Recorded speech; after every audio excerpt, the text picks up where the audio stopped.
Paano nga ba nagkaroon ng mga ginto sa Baguio? Alamin natin ang hiwaga ng mga ginto sa Baguio dito sa kwentong Mina ng Ginto. Sa isang nayon sa Baguio na kung tawagin ay Sulo, naninirahan ang mga Igorot na pinamumunuan ni Kunto. Si Kunto ay bata pa, ngunit siya ang pinakamalakas at pinakamatapang sa kanilang nayon, kaya siya ang ginawang pinuno ng matatandang pantas. Ang mga naninirahan sa nayong ito ay namumuhay ng tahimik. Maibigin sila sa mga kapwa at may takot sila sa kanilang bathala. Taon-taon ay naggaraos sila ng kanyaw bilang parangal sa kanilang mga anito. Noong panahong iyon, ang mga Igorot ay naniniwala sa iba't ibang anito. Kung nagdaraos sila ng kanyaw, ay lingguhan ang kanilang handa. Nagkakatay sila ng baboy na iaalay sa kanilang bathala. Nagsasayawan at nagkakantahan sila. Isang araw, nagtungo si Kunto sa gubat upang mamana. Hindi pa siya lubusang nakakalayo nang nakakita siya ng isang uwak. Nakatayo ito sa isang landas na kanyang tinutuntun. Karaniwan, ang mga ibon sa gubat ay mailap, ngunit ang ibong ito ay kaiba. Lumakad si Kunto palapit sa ibon, ngunit hindi ito tuminag sa pagkakatayo sa gitna ng landas. Nang may iisang dipa na lamang siya mula sa ibon, bigla siyang napatigil. Tinitigan siyang mainam ng ibon at saka tumango ng 3 ulit saka lumipad. Matagal na natigilan si Kunto, bagamat siya'y malakas at matapang. Nakaramdam siya ng takot. Hindi niya mawari kung ano ang ibig sabihin ng kanyang nakita. Hindi niya na ipinagpatuloy ang kanyang pamamana. Si Kunto ay bumalik sa nayon at nakipagkita sa matandang pantas. Ang sabi ng isang matanda, "Marahil ang inyong ibong nakita ay sugo ng ating bathala. Pinaaalala sa atin na dapat tayong magdaos ng kanyaw. Kung gayon, ngayon din ay magdaraos tayo ng kanyaw." Ang wika ni Kunto. Ipinagbigay alam sa lahat ang kanyaw na gagawin. Lahat ng mamamayan ay kumilos upang ipagdiwang ito sa isang altar sa isang bundok-bundukan. Ang mga babae sa nayon ay naghanda ng masasarap na pagkain. Nang ang lahat ay nakahanda na, ang mga lalaki ay humuli ng isang baboy ramo. Ang baboy na ito ay siyang iaalay sa kanilang bathala upang mapawi ang galit kung ito man ay nagagalit sa kanila. Ay ang baboy ramo sa altar na ginawa nila sa itaas ng bundok-bundukan. Anong laking himala ang nangyari? Nakita nila ang baboy ay napalitan ng isang pagkatanda-tandang lalaki. Ang mukha ay kulay lupa na sa katandaan ay halos hindi na siya makahupo sa kahinaan. Ang mga tao ay natigilan.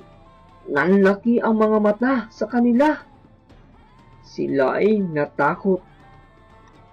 Maya-maya'y Nagsalita ang matanda at nagwika ng ganito, "Mga anak, magsilapit kayo. Huwag kayong matakot dahil sa kayo'y mabuti at may loob sa inyo ang bathala. Gagantimpalaan ko ang inyong kabutihan. Lamang ay sundin ninyo ang lahat ng aking ipagbilin. Kumuha kayo ng isang tasang kanin at ilagay ninyo rito sa aking tabi. Pagkatapos, sukluban ninyo ako ng isang malaking palayok.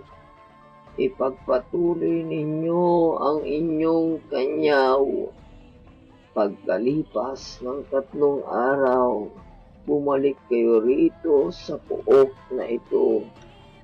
Makikita ninyo ang isang punong kahoy na kahit minsan sa buhay ninyo ay hindi pa ninyo nakikita o makikita magpakailanman. Ang bunga, dahon at sanga ay maaari ninyong kunin, ngunit ang katawan ay huwag ninyong gagalawin. Huwag na huwag ninyong tatagain ang katawan nito." Tinupad naman ng mga tao ang pinagbilin ng matanda. Pinagpatuloy nila ang piyesta. Pagkaraan ng 3 araw, bumalik sila sa pook na pinag-iwanan sa matanda. Itinias nila ang palayok at gaya ng sinabi ng matanda, nakita nila ang isang punong kahoy na maliit. Kumikislap ito sa liwanag. Liwanag ng araw lantay na ginto mula sa ugat hanggang sa kaliit-liitang dahon. Nagsigawan ang mga tao sa laki ng galak. Si Kunto ang kauna-unahang lumapit sa punong kahoy at pumitas ng isang dahon. Pagkapitas sa dahon, ay nagkaroon kaagad ng kapalit ito, kaya't nag-ibayo ang tuwa ng mga tao. Bawat isa ay pumitas ng dahon. Sa loob ng maikling panahon, yumaman ang mga taga-suyok. Ang dati nilang matahimik na pamumuhay ay napalitan ng pag-iimbutan at inggitan. Ang punong kahoy naman ay patuloy sa pagtaas hanggang sa mga dulo nito'y hindi na maabot ng tingin ng mga tao. Isang araw, wika ng isang mamamayan, "Ang taas-taas na ng puno, hindi na natin maabot ang bunga at dahon nito. Mabuti pa'y putulin na natin ang mga sanga at dahon. Ang punay paghati-hatian natin." Kinuha ng mga lalaki ang kanilang mga itak at palakol. Ang iba ay kumuha naman ng sibat. Tinaga nila ng tinaga ang puno at binungkal ang lupa upang lumuwag ang mga ugat. Malapit na mabuwal ang punong kahoy, ay kumidlat ng ubod talim. Umulog ng napakalakas at parang pinagsakluban ang langit at lupa. Ang punong kahoy ay nabuwal, nayanig ang lupa at bumukas sa lugar na pinagbagsakan ng puno.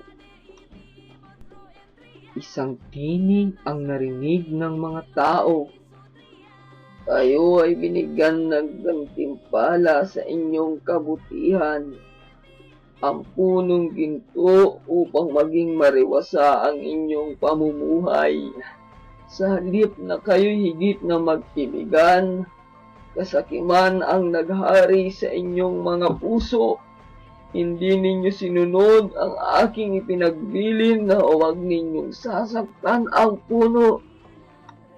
At pagkasabi ng mga katagang ito sa harap ng mga tao sa suyok, ang puno ay nilamon na ng lupa. Mula nga noon, nagkaroon na ng mina ng ginto sa Baguio at nakukuha lamang ito sa pamamagitan ng paghukay ng lupa.